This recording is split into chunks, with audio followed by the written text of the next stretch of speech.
Hello and welcome. The last tank of the auction is the WZ-111 Quilin. It's more or less just a 3D style, but you get it as its own tank. It comes for 15,000 gold. 15,000 gold equals 52 euro. Pretty much money, but you can spare yourself a tech tree grind. Maybe this is a good calculation for yourself. I think it's far too much. So 15 euro for more or less just a 3D style for tech tree tank.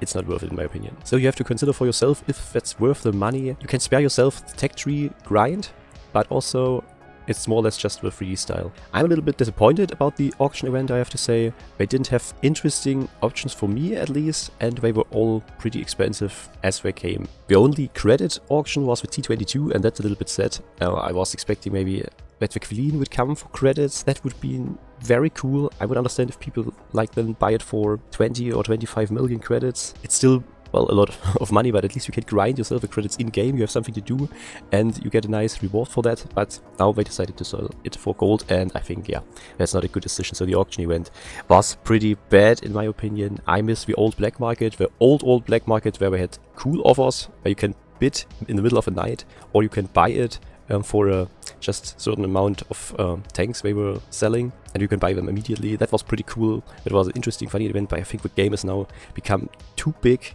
for doing this. They have now to consider a lot of people, catch a lot of people, and with those kind of style of events, it's not catching enough. So sad end maybe for a cool idea, but this auction was not very satisfying. So first let's check out how many battles were fought with the WZ Quilin in the last 30 days, and it's just around 3,400 matches, which is not very much, so it's still one of the rarest tanks here, at least, yeah, thinking about the last 30 days of the server. Let's check out the win rate in comparison to the other tier 10 tanks. That Quilin tank has one of the best win rates in comparison to other tanks, which is funny if you ask me, if you think that there are not so many tier 10 tanks actually out there, but still the Quilin is doing its job pretty good as it seems.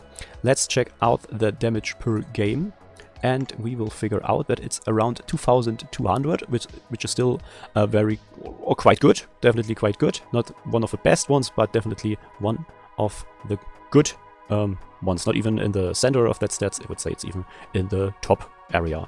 So if we try to compare it with the WZ-111, which is just above it, no wonder, because it's actually the same tank. The Quilin just has the 3D camouflage, so this is a good sign that those stats are not too crazy and beyond realism.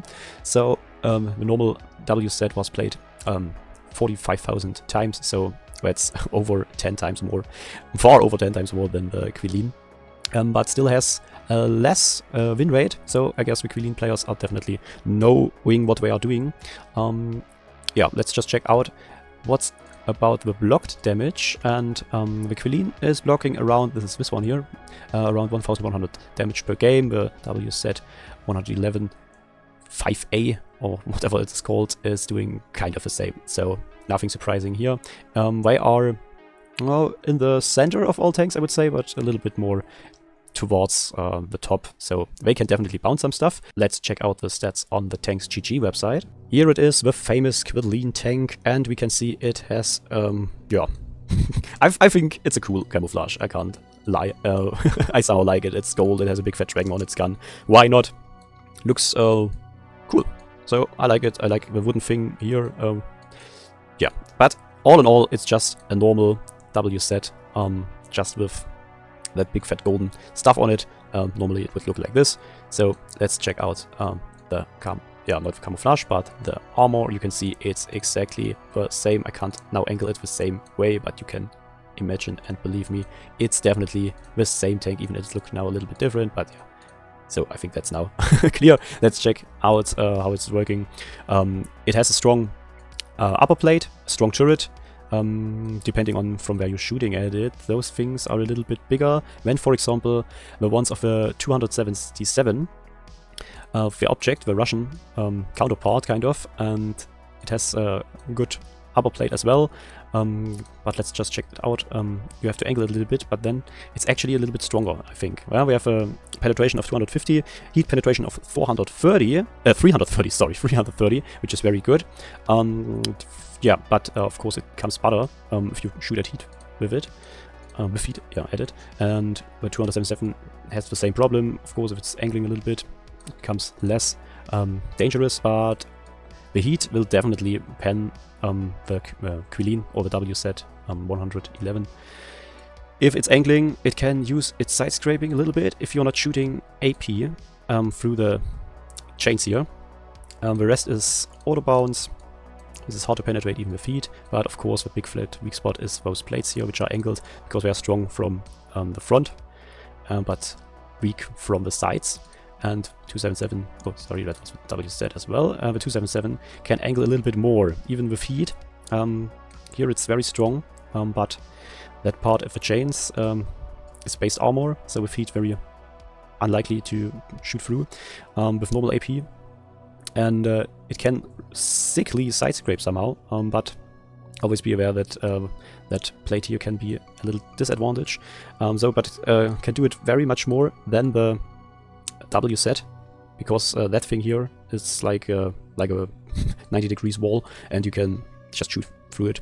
But the armor is a little bit stronger from frontally, I'd say. Let's look at the stats.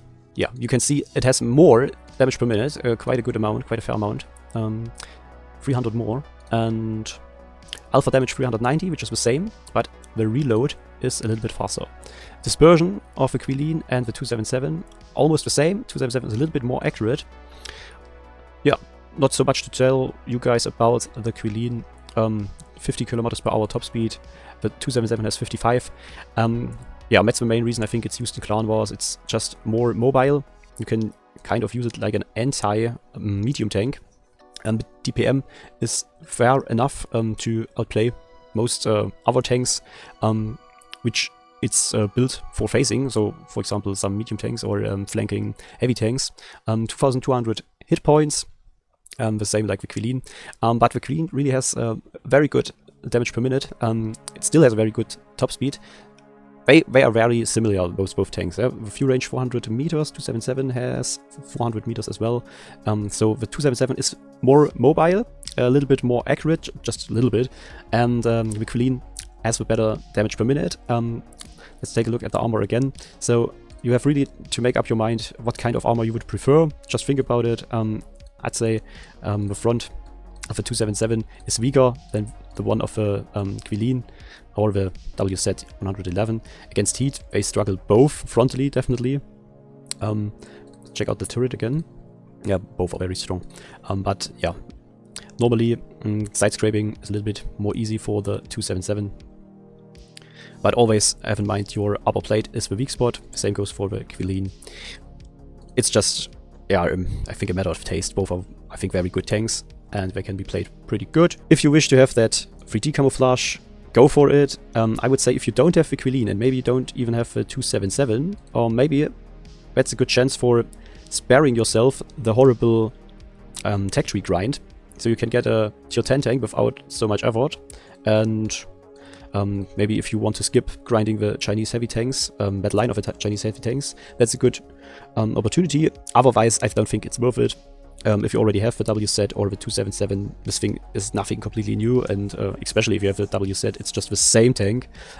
Just shoots fire out of its gun when it's shooting, which is a nice gimmick, but okay, most people have deactivated the 3D things, or at least most of the competitive playing people, because it's just distracting. And yeah, just if you like to have like a golden shiny tank, of course, make up your mind. I don't think it's worth it. Only if you're not having the tech tree tank and you definitely want to have it, spare maybe that time for yourself and buy the Quilin. But anyway, thanks you guys for watching. I hope I could help you guys somehow, and I hope we see us on the next video. Thanks guys for watching, and cheers bros.